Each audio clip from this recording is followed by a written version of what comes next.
बिस्मिल्लाहिर्रहमानिर्रहीम। अस्सलामुअलैकुम। हेडिट मीडिया में देखने और सुनने वालों को खुशामदीद कहते हैं और उम्मीद करते हैं आप सब खैरियत से होंगे। प्यारे दोस्तों, आज मैं आपको मिलकर खाने की फजीलत बताऊंगी। मिलकर खाने की क्या बरकत है और क्या फजीलत है। एक ही दस्तरखां पर मिलकर खाने वालों को मुबारक हो।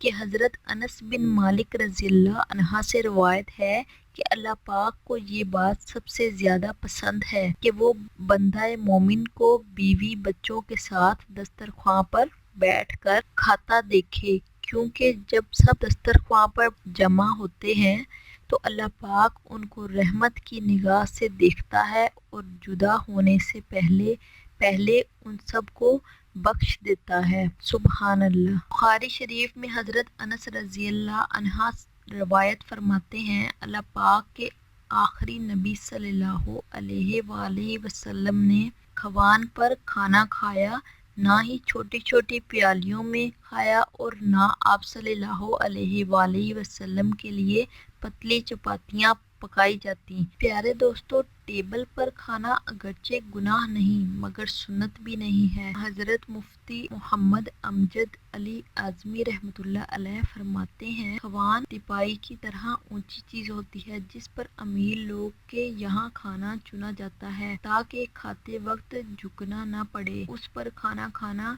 मुतकब्बरीन का तरीका था। जिस तरह बाज लोग इस जमाना में मेज पर खाते हैं, छोटी छोटी प्यालियों में खाना अमीर का तरीका है। उनके यहाँ मुख्तलिफ किस्म के खाने छोटे छोटे बर्तनों में रखे जाते हैं। हजरत मुफ्ती अहमद यार खान रहमतुल्लाह अलैह फरमाते हैं, सुन्नत ये है कि खाने के आगे कदरे झुक कर बैठें। दस्तरख्वां कपड़े का, चमड़े का और खजूर के पत्तों का होता था। उन तीन किस्म के दस्तरख्वां पर खाना हुजूर सल्लल्लाहु अलैहि वसल्लम ने खाया है। दस्तरख्वां भी नीचे जमीन पर बिछता था और खुद सरकार सल्लल्लाहु अलैहि वसल्लम भी जमीन पर तशरीफ फरमा होते थे। टेबल कुर्सी पर खाना अगरचे गुनाह नहीं मगर जमीन पर दस्तरख्वां बिछाकर खाना सुन्नत है और सुन्नत ही में अजमत है। अफसोस आजकल ये सुन्नत मुसलमानों ने काफी हद तक तर्क कर रखी है। मजहबी घरों में भी अब टेबल कुर्सी पर खाने का रिवाज हो गया है।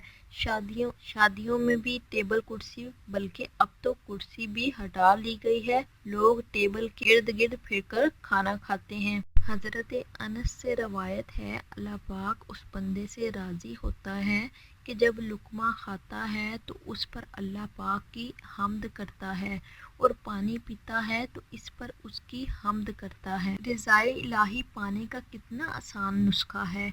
खुदा की कसम, अल्लाह पाक की रिज़ा से बढ़कर कोई सादत नहीं है।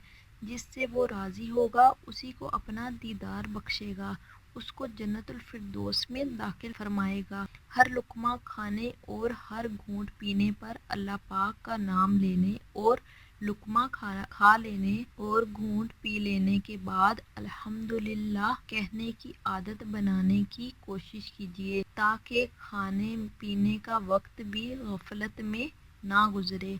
हो सके तो हर दो लुकमे के दरमियान बिस्मिल्लाह या वाहिदु अल्हम्दुलिल्लाह कहने की आदत बनाएं कि यूं हर लुकमे की इब्तिदा बिस्मिल्लाह और या वाजिदू के जिक्र पर और हर लुकमे का इख्तिताम हम्द पर होगा। इंशाअल्लाह नेकियां ही नेकियां होंगी और सवाब ही सवाब होगा।